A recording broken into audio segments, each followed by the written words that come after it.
मैं महविश खान हूँ और यह है अल्फाजों के पीछे मेरी दुनिया। कभी कभी इंसान एक नई जगह पर पहुँच तो जाता है, लेकिन उसका दिल अब भी पुरानी जगह में अटका रहता है। जामिया में मेरा पहला महीना गुजरते गुजरते मुझे लगने लगा था कि मैं दो दुनियाओं के दरमियान फंस गई हूँ।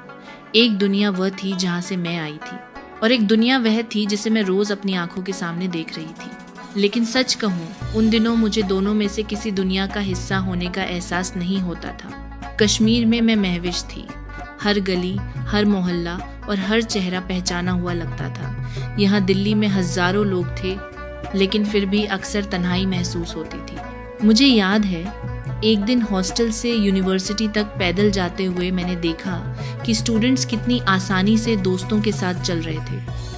कोई आने वाले रोजगार के मौक़ों की बात कर रहा था, कोई अपने नए काम के ख्वाब देख रहा था, और कोई किसी मुकाबले की तैयारी में लगा था। मैं उनकी बातें सुन रही थी, लेकिन मुझे लग रहा था जैसे मैं किसी और ही दुनिया में आ गई हूँ। मेरे लिए ये सब नया था। कश्मीर में मेरी जिंदगी की सोच और यहाँ के स्टूडेंट्स की सोच में बहुत फर्क था। एक दिन मेरी रूममेट ने पूछा, महविश, तुम छुट्टी के दिन कहीं घूमने क्यों नहीं जाती?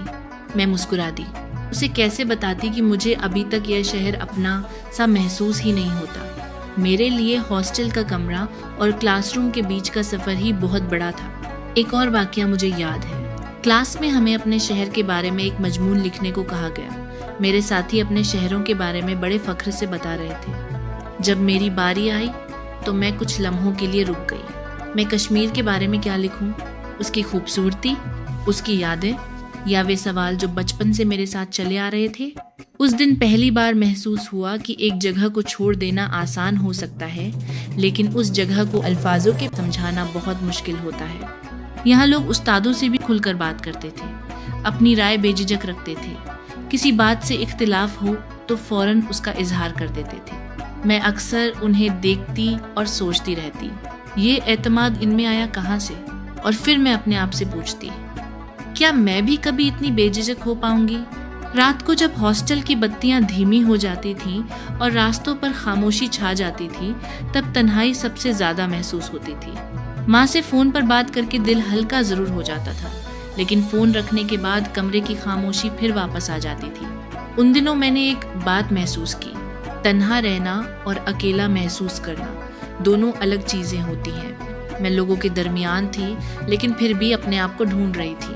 न मैं पूरी तरह कश्मीर में थी, न ही पूरी तरह दिल्ली का हिस्सा बन पाई थी। मैं बस उन दोनों के दरमियान कहीं खड़ी थी।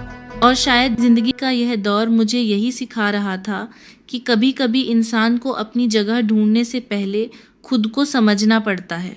अगर मेरी जिंदगी के इस सफ़र का यह हिस्सा आपको पसंद आया हो तो वीडियो को लाइक ज़रूर कीजिए, अपने दोस्तों के साथ शेयर कीजिए और चैनल को सब्सक्राइब करना मत भूलिए। अगले एपिसोड में मैं आपको बताऊंगी कि कैसे कुछ लोगों और कुछ मुलाकातों ने मेरी पुरानी सोच को पहली बार सवालों के कटघरे में खड़ा कर दिया। खुदा हाफिज़।